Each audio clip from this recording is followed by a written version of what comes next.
The United Kingdom finally a sovereign nation once again, glory be, out of the European Union almost 4 years after the Brexit vote that freed the English.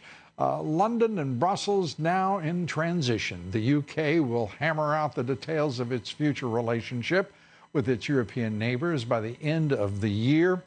And our next guest is the point man in history on Brexit. He's been campaigning for the UK to leave the European Union for almost 30 years. Joining us tonight, Nigel Farage, leader of the Brexit Party, and a great Britain, if ever there were one.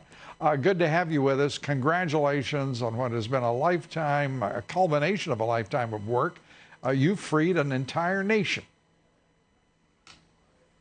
Lou, it's an amazing evening, and I can't tell you the level of celebration, of joy that is out there on the streets of London and around the rest of the country. Because the amazing thing is, the entire establishment did not want this to happen. Absolutely. They've tried for 3.5 years to frustrate our will, and in the end, the people said, the hell with this. We will not be told what we can think. We will not be talked down to. We will not be demeaned. We've stood up firm. We've stood up firm to our own politicians and to Brussels, of course, who like to bully everybody.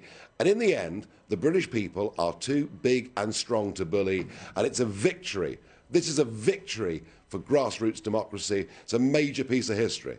You've got to be so very proud of so many people, but the entire UK standing up for sovereignty, for, if you will, for the right of the people to govern themselves, and to dismiss globalism as some sort of mythological force that should have supremacy over individual lives. The madness that has overtaken so much of the developed world, rejected now utterly in the UK. Yeah, and you know, it's a funny thing. In 2016, we had the Brexit referendum. We voted to leave. It shocked everybody.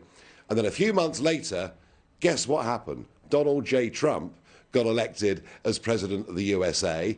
And after that, we saw shockwaves in Italy and elsewhere. Right.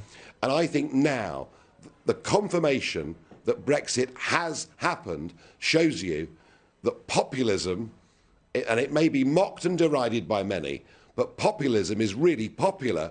And I think the portents for Donald Trump's re-election are really good. In fact, I think the whole Western world is going through a transformative historical change, and Brexit perhaps is the most public example of that. And I'm really excited by that, because what the globalists want to do, you know, big business, big politics, big bureaucracy, is take away our democratic rights. And this is the people's fight back. It's a victory, and you are largely responsible. It is going to be a moment of celebration, also one of great pride and joy at the prospects for your country. This is in Europe. Obviously, the European Union was fighting you tooth and nail. Are we going to see other nations follow the UK's leadership?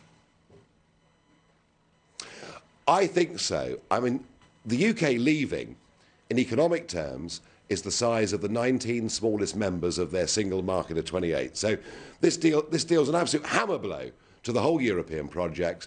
And I can already see in countries like Denmark, they're saying, well, you know, if the UK can be free and independent, can't we? I look at Italy, trapped inside a currency called the euro that doesn't suit it. No growth in that country now for 20 years. I look at Poland. You know, a strong Roman Catholic country, now being told by Brussels that it must adopt gay marriage and many other things they're not comfortable with. I can't predict which country leaves first after us. If I knew that, I'd be down at the bookmakers right now. But I can tell you, this is the beginning of the end.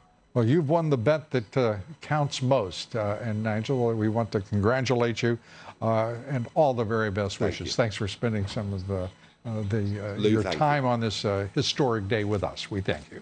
Nigel Farage. By the way, President Trump wants Nigel to be the UK ambassador to the United States. And that's, as we say here, a boffo idea.